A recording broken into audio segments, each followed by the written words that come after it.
if you saw these guys, and a lot of them have been on my podcast and I've interviewed, you would immediately start judging. Even me, a man who grew up around that, judged people based on how they look. So first of all, you know they're lifers, you know they're gang members, you know they're in there for violent crimes. The default is, oh, these guys can't ever be nothing but that. You can't lead them. So on the path of me trying though, I realized that there was actually a really good person within there. They weren't born bad. Their circumstances growing up made them that way. And so my objective was to bring that goodness out of them again. When I look at the workforce, right, and I go and there's certain people who aren't operating to a level of weight maybe the managers think they should, I don't look at it as like, well, you know, maybe they're not smart enough, or maybe they don't have the education. I look at it like, what is within there that we need to work on inside to bring the greatness out of them. And so I realized that with those guys, there was greatness and goodness within them. I just needed to be the facilitator to help it emerge. And so a real good leader does that.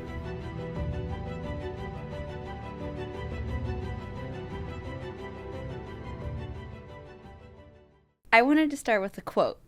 Oh, interesting. Okay, I didn't see that coming. Right. That's right. But this is what you do, right?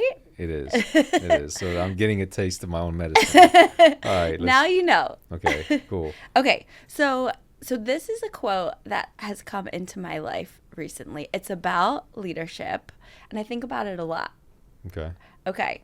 So the quote is, trust grows when leaders see not just the work, but the worth. Okay, so not just the work, but the worth. Yeah. What does that mean to you? I think it means that like people like develop trust in others and respect others for that matter, when they know that you value them as a person and not just what they can bring, right? Not just what they can provide or produce, their numbers or, their workload. That matters. It does. And actually, if people feel more valued, like they're more than that, they actually will produce more of the work and money. So in a sense, it's kind of like people think that you get the job done effectively, you accomplish things, you get all the work done and beyond what you ask of people by giving them like incentives and bonuses. And yeah, that works to a certain degree. But if you want long-term trust, loyalty, commitment, and the full commitment of a person, then you need to show them that they value as a human being. Yeah. So that's my perspective on that. And I find it to be true. Yeah. Do you know where that quote comes from? I feel like I've said it. Yeah. I did. I was going to say, I feel like I've said it. I know. I have said that. And I've said it many different ways of saying it that I've said it. But yeah, I stand firm to that. Yeah. Okay. No, I think about it a lot because, as you know, I'm very outcome oriented. And so it's always something for me where like I think about the balance between the two, kind of helps me stay grounded in both. Yeah.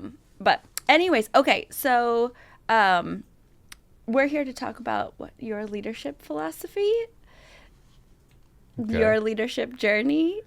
And so I wanted to kind of start with just if you had to try to sum up like your point of view on leadership and what you feel like maybe makes it different than what you commonly see. Mm-hmm. Like, what are some of the things that you would say are like the non-negotiables of your leadership philosophy?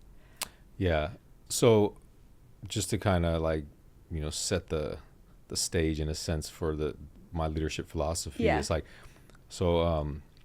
in prison, I was a leader. I was a shot caller. And for people that don't know what that is, a shot caller is a person who's in charge of a large group of men in prison, basically telling them what to do. So you can tell this person he needs to stab this person needs to bring drugs in, this person should do this. It's a full, like, almost like a dictatorship. And the hierarchy of it is like honored. So they listen, no matter who it is. When they step foot on the yard, who's the shot caller, we listen to them. And so I've led from a position of like telling people what to do, and actually through fear. Like, Yeah. and in a sense, the business world is kind of like that, because people fear losing their jobs. Because if people lose their jobs, that's directly related to their family's well-being. So fear is no different in a sense. In prison, a person can fear, okay, if I don't do this, I'm going to get stabbed. If I don't do this, then people are going to look at me a certain way and I won't be able to make it in prison. So I know what it's like to rule in that way and to lead in that way. And yeah, things will get done, right? Yeah. There will be order, but it's not sustainable, right? It's only a matter of time before that person that you're trying to rule with fear ends up then betraying you, right? First opportunity. Or you end up in a bad position. Something happens to you because you build this resentment and all this stuff, and eventually somebody's going to take you out. So now as a leader today, and the journey of me discovering is that if you lead with compassion, Yeah. which is a non-negotiable for me, going to your question, if you lead with compassion and truly like see a person for who they are and not for what they are or what they bring or what their title is, but the individual within, and truly show that care, right? And if you see a person struggling, you actually help and coach them. If you lead in that type of way, then you're going to have long-term results. And so my philosophy is built on human-centered leadership. It's a compassion. It's about putting the people first, Yeah. the person first, their well-being. And some people may think it's counterintuitive, right? Putting the people first instead of the work first. But I actually feel that if you put the people first and you invest in the people and help them grow and develop into their role, and when they're struggling, you provide the coaching and you provide what they need, then in the long term, you're going to have the commitment and the loyalty and them wanting to actually bring the most they can to the team. So my philosophy is built on that.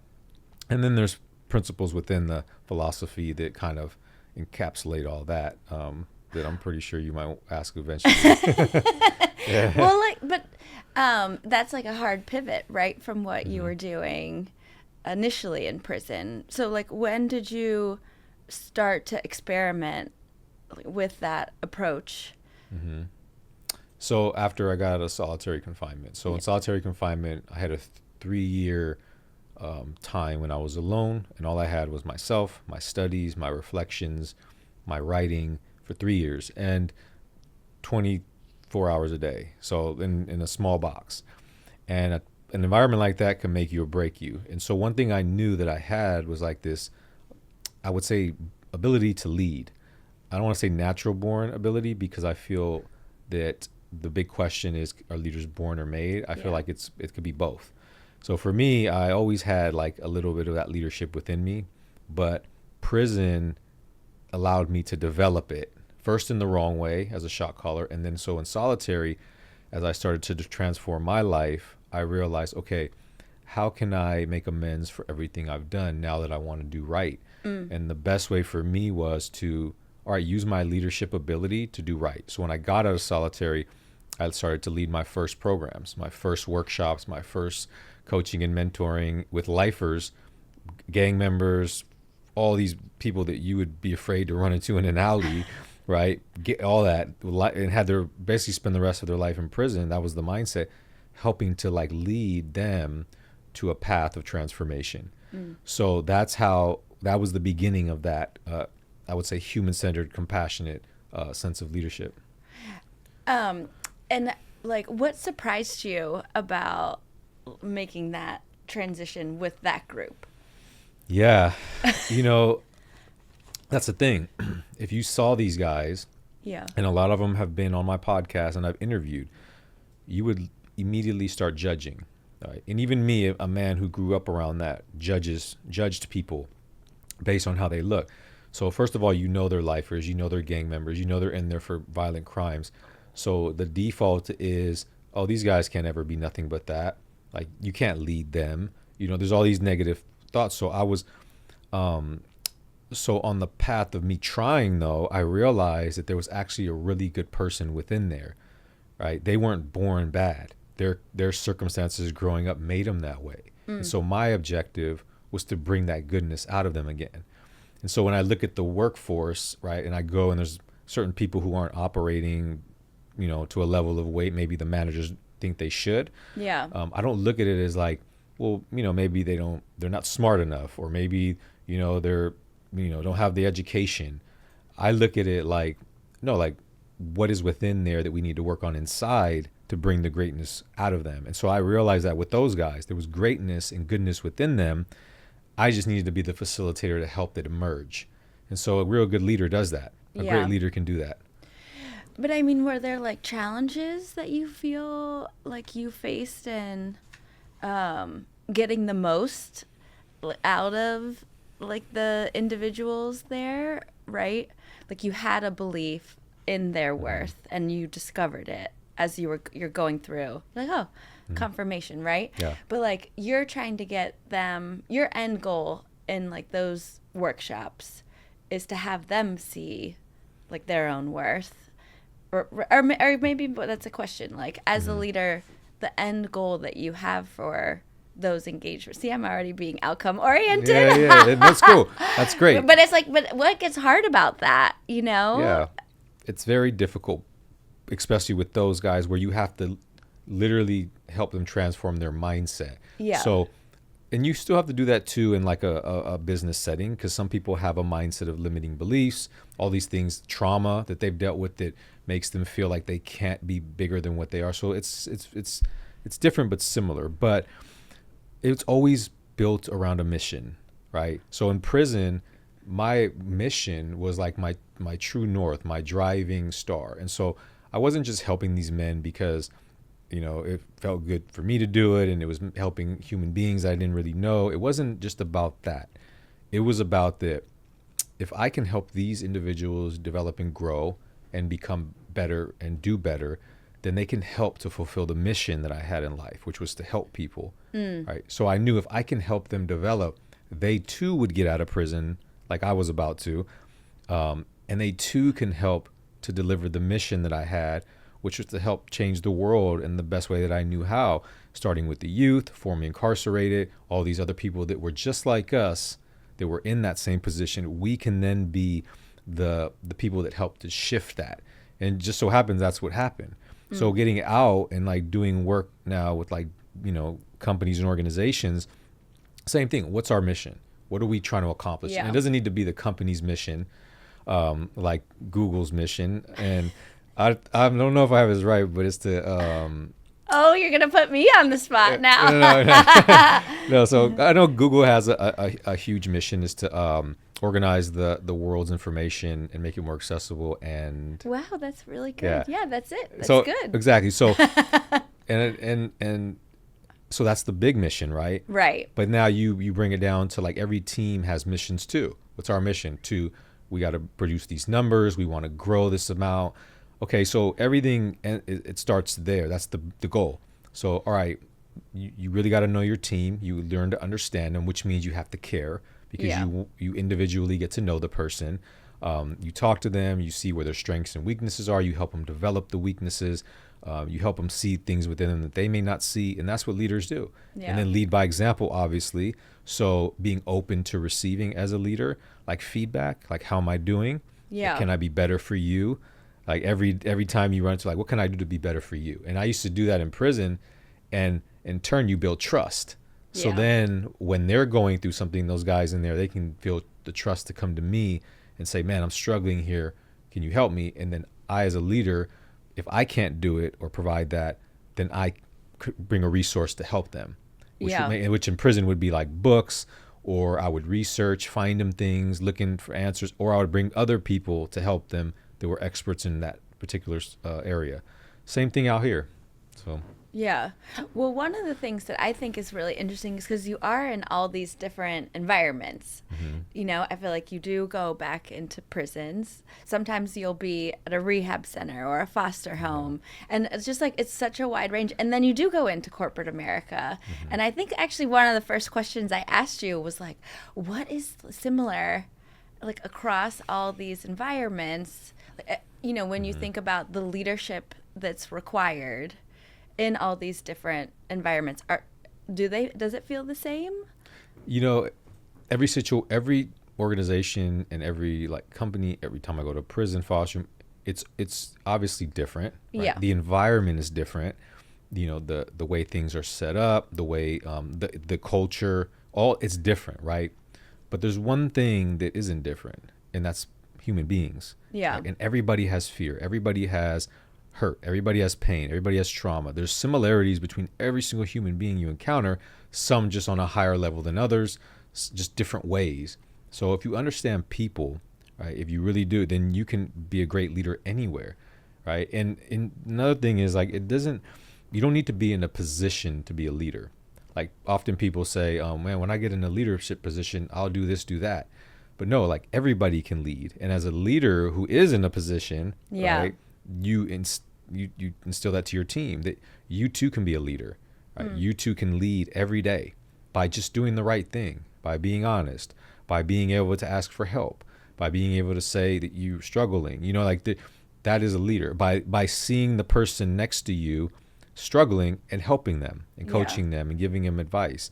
So it's getting them to adopt the leader mindset at work and home. And once they realize like, oh, I too can be a leader, then when they're moving up the ladder and they get into that position as a manager, they can operate effectively. That's one of the problems that I have when I work sometimes with companies that like warehouse style companies, like blue collar companies where, they're just hiring people as much as they can. Some people don't even have much experience. They just have a GED or high school diploma. So they come in, they've worked there for, let's say, 10 years.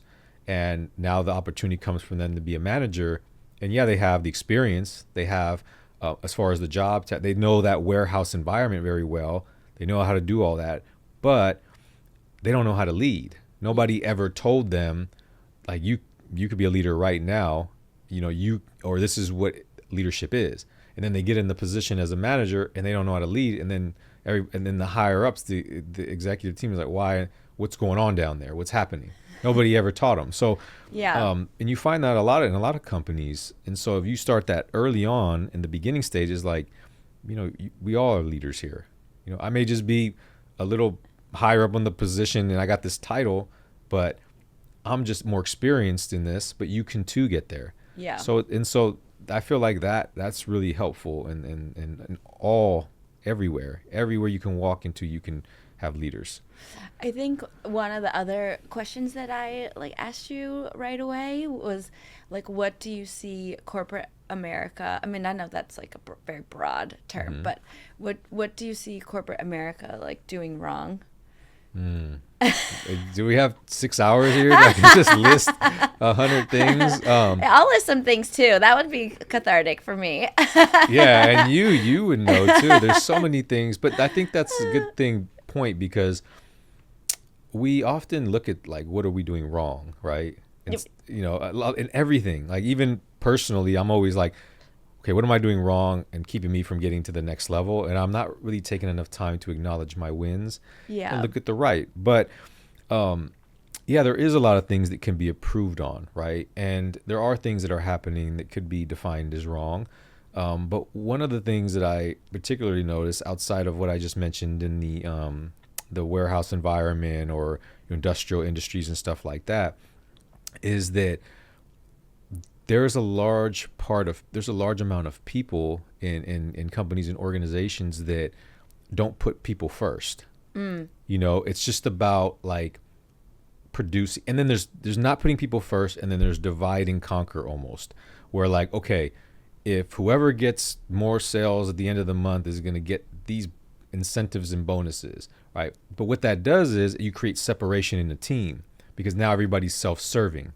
So it's if I'm in a team with 10 people and we're all competing for the bonus, I'm not really going to care if this guy or this guy is producing. I'm only caring about myself because I want the bonus. You know what I'm saying? So yeah. And so it's almost when you do, and it's really the unsolvable problem because you have to reward people who work harder. Yep. You have to. And so, but if you don't do that, then you'll have people who work harder and people who don't. And then the people that work harder will have resentment because they're not being seen and heard because you're just everybody on the team will benefit. I don't care who works harder, who doesn't. Everybody's you can't do that. But then if you do the separation, it also creates friction and damage, and it's wrong. So it's really the unsolvable problem. But the one thing that can solve that requires a paradigm shift, and the paradigm shift is purpose. I knew you were gonna say that. Yeah, you know. I feel like we were gonna get there, but yeah. It's purpose. Sorry, keep going. Yeah. Why does purpose solve the unsolvable problem? I saw it in prison. Okay. Here's an example of purpose where an amazing thing happened in prison around purpose. So in prison, you have, different racial cards, meaning like whites, blacks, Hispanics, others. It's heavily divided, racially divided. You can't even be in the cell with somebody of another race. You can't be working out around another race. You can't share food. So when you talk about like racism and all that out here, prison is like, it's right there. There's no hiding it. Yeah. So keep that in mind. And people kill each other over that and all that. So there was a hunger strike that happened. And the hunger strike was all of these people who had this like hatred toward each other that came together for a purpose. Yeah. So, and the reason why they came together for a purpose is because that people were being treated inhumanely. Like people were in solitary confinement for like 20, 30 years. They weren't getting like good food. They were just very mistreated, of all different races. And so the shot callers came together and say, look, we're going to do a statewide hunger strike, and over 30 prisons got together in one time and did a mass hunger strike, which ended up raising awareness. And then they changed it ultimately, and the long-term solitary confinement and the conditions no longer exist because people rallied around purpose. Yeah. There was a bigger meaning there. It was like, we're human beings, and regardless if you're white, you're black, you're Hispanic, one thing we know is that like we're in this place together, and the one thing that unites us is our purpose to change it so that others coming behind us don't have to go through this. And so that purpose was that in a prison environment. So when I saw that and I like got out and I realized that like purpose can truly shift the way a person like operates in the world. Yeah. If there's purpose behind something, then it's not about the bonus. It's not about standing out from everybody. It's not about doing all that. It's really about rallying around a collective mission and helping others get there as well. Now, that doesn't mean that you can't get a raise or that you can't move up the ranks and get a higher position. It doesn't mean that won't happen. That will happen organically if you are on a team and collectively working together, because there will be certain things that will come out of that, of individuals that will be noticed, like leadership, a person helping another person when they need it. And that'll be noticed, and that will ultimately get you the extra stuff that you want. But like setting these goals of like whoever does this gets this, it doesn't work as well. And it's not even about getting it perfect. It's just getting better than the competitor, right? Because nobody's going to get it perfect. Well, I mean, that's what's kind of like, there's like such an intensity to your experience and the journey, and this example where it's like the purpose there is kind of like life and death. Yeah. Then in a corporate environment like the one I'm in, like there really aren't like life and death opportunities. So it's like, do you feel like every organization has the power, or every team has the power to create like a purpose that is that great?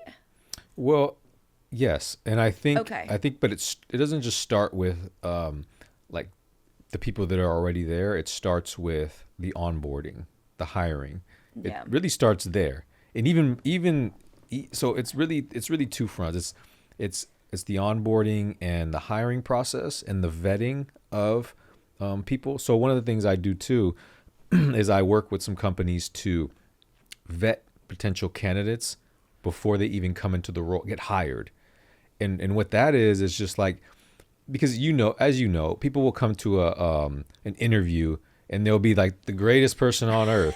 They have this, what I'm saying? They'll have this this perfect resume, and they're putting on a show. Yeah, everybody knows that. It's a skill, honestly. It interviewing, yeah, exactly. And so you think you're getting this person who's fit for the team, who's a fit, because they put on a great show, and then next thing you know, you're like, this person is not what I thought they were going to be. So it really starts with before that. It starts with the vetting process, and it's usually bringing in somebody outside of the organization to sit down with the individual and assess them, because now that person isn't connected to the organization. It's a separate person. So that person that's being vetted is going to approach it differently, right? And then the person that vets them is going to know, is an expert in understanding if it's a show or if it's just the reality of a person. And usually a person will reveal their true self if they feel that you are truly authentic, caring about them. So it really starts there. And then when they come in, then you just continue the development.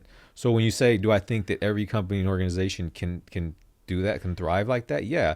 And it takes a few different things, right? It takes some adjustments, and it takes the people to do it.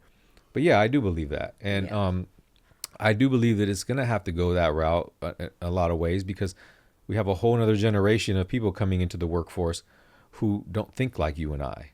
Wait, how do you mean? I mean, I know, of course, I have a lot of folks that work for me that are like 20 years younger, things like that. But it's like, what are you talking about when you say that? Okay, so there's we're young at heart. Yeah, we are. We are pretty young at heart. And then I try to, I try to like always like keep in touch with the youth. Okay. Right? I do a lot of youth work, obviously. Right. But I don't just do it to help them. I do it to understand them, and there's a different mentality. Like people these days, the young youth, like younger people, they just want more meaning in what they do. They want more purpose, right? They want to feel more valued. A lot of them don't want to work as hard as maybe you and I have, right? Not all, but a lot.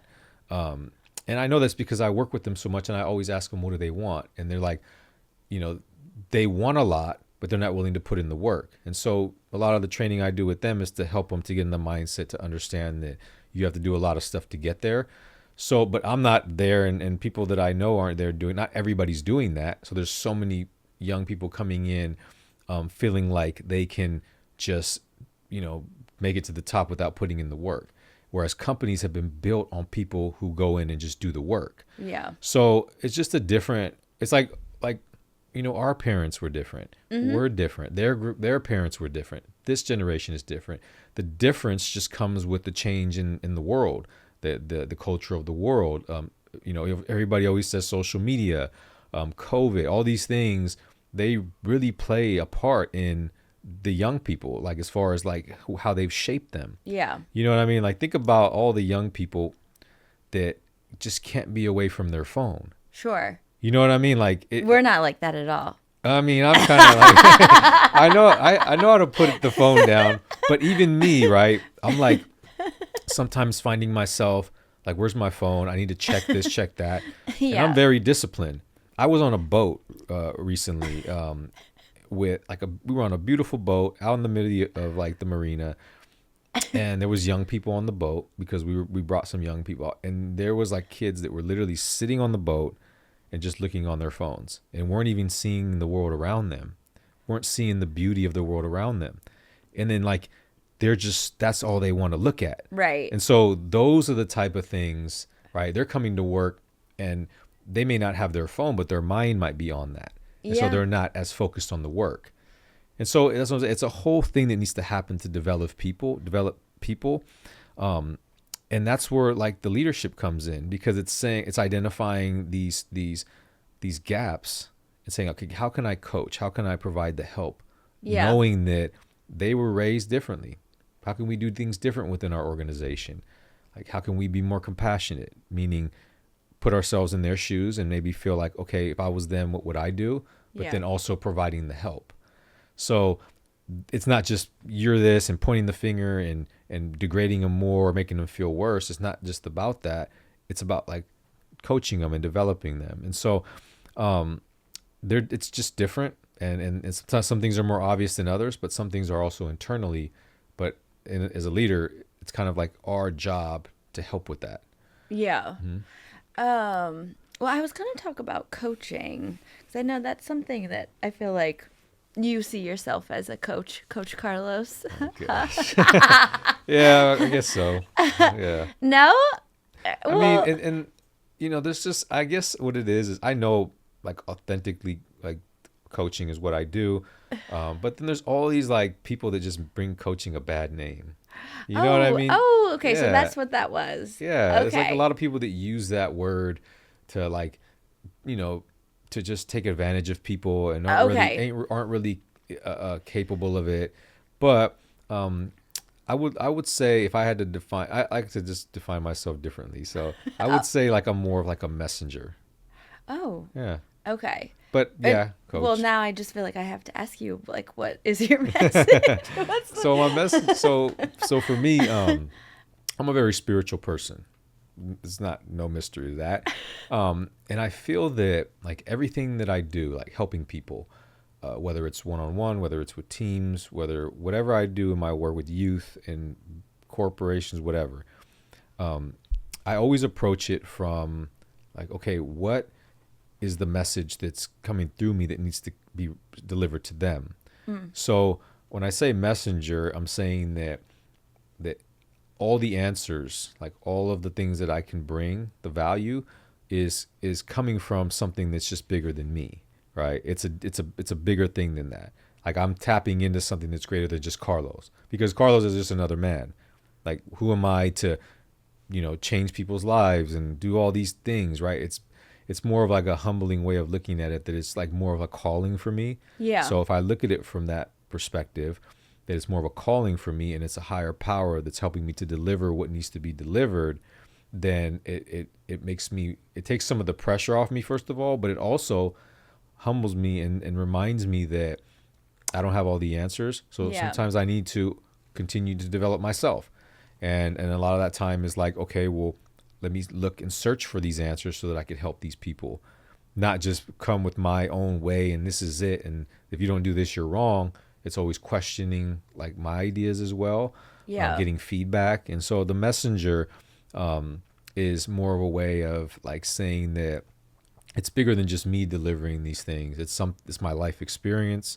It's my spiritual connection to the universe that's like delivering this, and just my ability to understand people, Yeah. like my gifts and utilizing all that to help people. So Well, what's like hard for you right now? personally, or Well, I mean, like in the context of, okay, so you're here to help people and kind of like help people to help people. right. The like ripple effect of it. You don't really have a lot of environments that you don't go into. Um, and like your view of leadership has a lot to do with caring and yeah, be kind of being compassionate and really listening Yeah. and Yeah. all these things that like I guess in the environment that I'm in, it's kind of like not that there's not value placed on that, but it's very like go go go. Anyway, so it just seems difficult to me to always be doing this. And I guess my question is like, what is hard for you in your own like leadership like journey or moments right now? Yeah. Is that making sense? Yeah. Okay. I think so. And it's always like whenever I get asked like what's the hardest thing for me, it's always me versus me, right? It's always like just getting out of my own head, Yeah. because it's like this thing. I believe it was Marcus Aurelius, and he used to have a servant that stood by him all the time, went with him everywhere. And one of the things, the jobs of the servant was to consistently whisper in his ear, like, "You are just a man." What? Yeah, you're just a man. Yeah, you're just a man. Because Okay. like as he continued to develop as a emperor, right? Like he realized that like he can get in his own like the ego, right? Like people worshipped him and all this thing, so he just had to be constantly reminded that he's just a man. And so when I read about that, it made me reflect on my life. And it's not like I feel like people worship me, but what it is that like that it's okay for me to say like I'm just a man, so I'm trying to figure it out too, or I'm continuously trying to grow, or as much as people say like, oh, like I get emails and I get Instagram messages and I get all these letters and stuff from people that tell me how much I've impacted them, and a person who has an ego can let that get to them, and then they start to like think that they're better than everybody. They have it all figured out, and it gets to their head and all this. So I have to constantly remind myself that like I'm just a man. I don't have it all figured out. And so what that means is that I need to continue to grow and develop. So my biggest challenge is always just maintaining that I'm always on a journey of like development and growth and betterment and learning and understanding and studying and just committing my life to that, and not just being like a person who feels like, oh yeah, I know what I'm doing all the time. And so it's being that way and maintaining that is probably one of my biggest challenges, because I have a lot of limiting beliefs. I have a lot of self-doubt. I have a lot of like, what do they call it? Imposter syndrome that's still floating around in there from my experiences going through what I've been through. Yeah. But the fact that I can identify it, and the fact that I know that it's not controlling me, that I can keep it in check.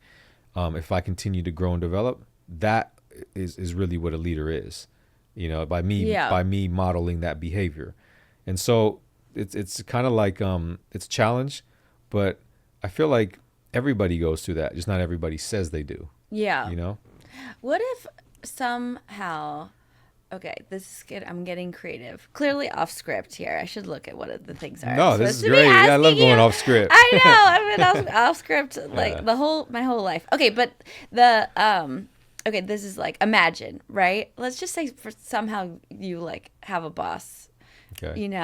And your boss is like, Carlos, you're doing a great job. This might be hard to picture. All right, no, you're doing a great job. But you know what? This quarter, I need you to transform 1,000 people's lives. Or maybe you set goals for yourself that are actually quantifiable. And then next quarter, I need you to do 1,500. And then the next quarter. And so it's like, do you feel that you would behave any differently if you had, because this is most of, at least in my world, is very much like this. There's very strong numbers. How you are doing is like, kind of based on some of these numbers. And so it's like, would you change your way of approaching success, or like, what would that do to you? If I had like somebody give me like a specific thing I had to do. Yeah, that it was like very, you either hit 1,000 people's lives that you've transformed, or you don't. Okay. Yeah. So what I would say was that, first of all, I would want to know why, right? I mean, and let's say I don't know. Maybe you already like so people come into Google, they already know in a sense why they need to do what they need to do, right? They already know the mission. They know they know the organization, right? So they know that. But let's say I didn't know. I would want to know, and it's a good point, because sometimes people need to be reminded. So as a person giving that directive to accomplish that 1,000, it's also that person's responsibility. If they truly want to see this person accomplish that, it needs to be more than just like, I need you to do this. Like, even just approaching it like I need you is kind of like the wrong way. It's more so of reminding of like, first of all, why is this important? Yeah. For not just you, but the entire organization. What this will do, like for us, right? Why you can do it, and why is that it's good to embrace a challenge, and how you will grow through that, and that during the process, know that I'm here to support you and help you to get up to that bar, if not over it. That's a part of my job as well. And that all I ask you to do is to try your hardest and to do your best. Yeah. And that alone, like if I was on the other side, that alone with me now, let's say I was the receiver of that task. Yeah. That would make me feel so much more like confident in going to accomplish it. Even if I didn't, I aspired to, and I could say that I gave it all, and I can go to the boss and say, I really tried and I just couldn't do it. I wasn't ready. And then the boss can say, okay, well, can I help you in figuring out how you can? If not, maybe there's another position for you here in the organization. And if not, then maybe there's somewhere outside of the organization. And that's firing. Because some people think that compassionate is like a soft thing, and it doesn't mean that you can't fire people or let people go. Mm-hmm. But in reality, one of the most compassionate things you can do is let somebody go. And how it happened is because what you're doing is you're giving them a learning experience. You're taking them out of a very stressful situation where they felt all this pressure and they started to feel like they weren't worthy and all these things, and you're letting them know that they're not ready for this.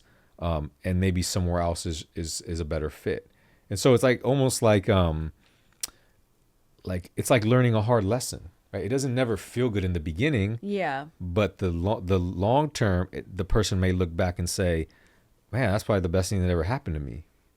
And I see that all the time where people get let go and then they go back or they say man, I remember how I felt when I got let go, but it was the best thing that ever happened to me, because what I did was I did a self-analysis, and on my next position, I did some course correcting, and on my next position, I thrived.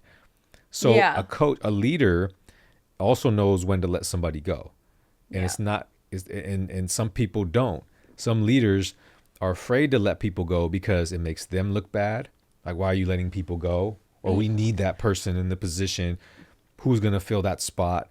And then you keep them there, even though they're not fit for the job. You're just afraid of losing that number. But in reality, it's better to take the hit then than later on it become even harder. Mm-hmm. So it's just looking at things differently in business now, and even in organizations or wherever. It's just looking at things differently. Sometimes it's okay to tell somebody that this isn't for you. Yeah. Right? So human-centered leadership, then the aspects that become kind of there's this, I don't know, the strength meets sensitivity. No, I don't know. I feel that you do that very well. What happens when you feel how would you coach a leader that is not balancing those two things well? Yeah, that's a great question. And I'm actually, and I'm doing something similar to that now, where I'm doing a program with people that are already in leadership positions, and basically just teaching them, delivering the message to them that I have, right? And explaining why it's important and why it works, but also allowing them to teach each other. So it's when is something powerful about peer-to-peer learning. Yes. So it's about identifying the leaders within an organization that are ready to receive it, that are open to it, because not everybody is. There's some companies that I go and you have those people who are stepping up front, okay, I want to learn this. I want to get better as a leader. I'm trying to become more human-centered. I want to be on board with this initiative that the company's striving for, this culture shift or whatever. You identify them, you work with them, and then allow them to teach those who are kind of I don't know, I don't believe in this. Yeah. Because some people are stuck in the old ways, and they're not really as open to change and development and growth and evolving with the world and cultures and society. It's almost it's almost like a dance, the way life. I always use dance because it's like a motion you go through, right? It's not. And it looked like you were dancing. That's funny. Yeah, but I love that. It's yeah. So it's with I think it was Jeff Bezos said it when they asked him about work-life balance. Okay. Work-life balance. He's I don't believe in work-life balance, because he's I believe in harmony. And so that's kind of my philosophy. I don't have a work-life balance. I want my work to be in harmony with my life. I want it to be connected. And not everybody is willing to look at it work and life like that. They say work, life, And not everybody needs to have that harmony, right? But a leader, in some sense, needs to be able to do that, right? Because you need to be your authentic self to a certain degree. Like you have to be vulnerable. You have to be able to be open if you want to be a great leader. And so that's a lot of times people don't like bringing that to the work environment, but that's some of the most important stuff in leadership. So I identify those leaders within an organization that are open to that. And then we work with them, and then they work with those who are maybe more closed off. So that's kind of how you get to the people who are kind of like, I don't know if this is for me, or doubting or whatever. Yeah. And then some people just like going back to some people just don't get it. And then some people just have to like either be, it'll happen organically, because if a culture's changing, people who aren't on board with the shift will either just not want to be there anymore, or there'll be a time when, they'll be like, okay, well, if you're not going to be with this, then it's not going to fit. So then they'll kind of like fizzle out. Yeah. And that's how you change a culture. And it's just the way that it is. And it's also looking at it that nothing is more important than the mission. Yeah. Some people if the mission is to, kill the terrorist, unfortunately, some of the soldiers along the journey are going to die. Yeah. And the soldiers aren't going in to go kill the terrorist, thinking that everybody's going to live. You go to war knowing that you could probably die. And so, but they still go pursue the mission because it's bigger than just their individual self. It's a huger purpose. So, it all goes back to like just being strategic and really aware. That's another important quality of leadership, is awareness. Yeah. What do you mean? Just always being aware, like being aware of your team, being aware of like something's going on with somebody, being aware if there's friction between two people, being aware of another person's, like what's going on within them, like with their mindset, being aware of yourself, where you need to improve and grow in, being aware of the environment, the culture. It's just a constant awareness of, and it's actually a great thing to have, because if you're aware, you'll identify problems before they even really develop into something really bad. You'll start to see it. It's like you'll see that little, okay, this is a problem that I see happening. It's like when you get two people that can't work together and you see those little signs, right? You're in awareness. It's like, okay, let me nip this in the bud now before it gets out of hand. So it's like the awareness, and that comes from, I guess, prison as well. So I know, that's just what I was thinking. Well, so is there anything, like, because you had talked about your principles for leadership at the beginning, is there anything that you feel like we didn't really get to talk about? Any like main thing? Let's just say not me, maybe I want to be more human centered in how I lead. Or is there anything that you would recommend that I do that we didn't really get to touch on? Knowing you as a leader. Oh, this is specific to me? Yeah, I mean, I'm like reciprocating now. Yeah. I'm thinking of like my list of like what makes a great leader, and you cover.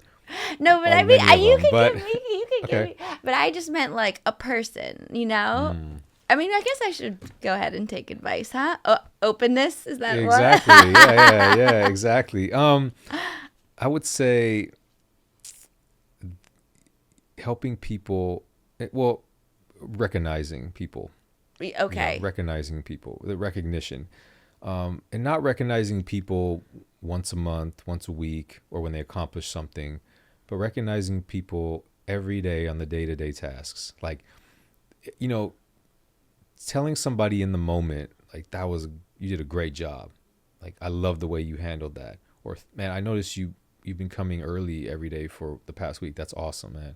Like, appreciate that. Like, those little moments, recognitions every day are so powerful. And they're in so many organizations, you don't see that, and it's overlooked, and people are just focused on the work, and they're not recognizing these little things that people are doing. And if you just do that more, you build, going back to the beginning, trust, and then you build commitment. You build a person who feels fully in harmony with their job and their life, and they actually enjoy going to their job and they enjoy going home. And if you can get a person who has that, they feel good about going to work, good about going home, then you'll have a person that can help you grow in your organization.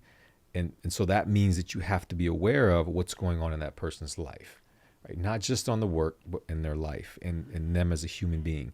And those little moments of recognition, those little things, like just, man, you know, I've noticed this, or you done this, or whatever, goes a long way. So that would be like my advice for anybody out there. And there's always more we can do. Even I can do it with my company and organization. There's times when I haven't really acknowledged my business manager in a long time. And, you know, and then I think I'm like, well, I should. Like those little things. Like, thanks for, you know, I'm doing that. Or I noticed this. Or because I get so busy and I get so tied up in things. And I'm like, but that's why I said, me saying I'm just a man. Yeah. Is me understanding that even me needs work. And if I could approach every situation like that, I know I'll be able to help people. So. Oh, well, I feel like this is a nice closing. Yeah. There was like one other thing I wanted to ask, which is a little personal coaching since we're here. Okay. Last question, which is about trust, which is kind of where we started. Yeah. One of the like ongoing debates that I have with my management group is like, do you give trust or do you feel that trust is earned? Mm. And I feel like I guess what is your answer to that? And yeah, go ahead. What's your answer? I could tell. Go ahead. Good question. I think trust is definitely earned. It's absolutely earned. And it's not a bad thing. You know, It's not a bad thing. But in everything in life, we have to earn it. We have to earn. I had to earn my freedom. I had to earn everything I got today. I had to earn it. And it's okay with wanting to earn something. Yeah. You know, it's almost like that's a goal, right? And so if I walk into an environment, let's say Google, and I come in as your boss. And I'm just kidding. So I come in, I'm like, I realize that I have to earn the trust of the people. I have to earn their respect. I have to earn their loyalty. It's not just given to me. Like nothing's just given to me. And I don't want anything just given to me. I want to earn it. And that makes me be better. And that makes me want to always show up the best I can. And if we approach that like, I want to go into this environment and earn everything, right? That's powerful. And so, yeah, I believe it is earned. Oh my gosh. I didn't think you were going to say that, but that's what I always say. So I'm glad we're on the same page. Yeah, hopefully my managers will watch this. And, for sure. It's just shifting it though, but yeah, I believe that. Okay. Well, thank you for asking me to do this. Thank you for the interview.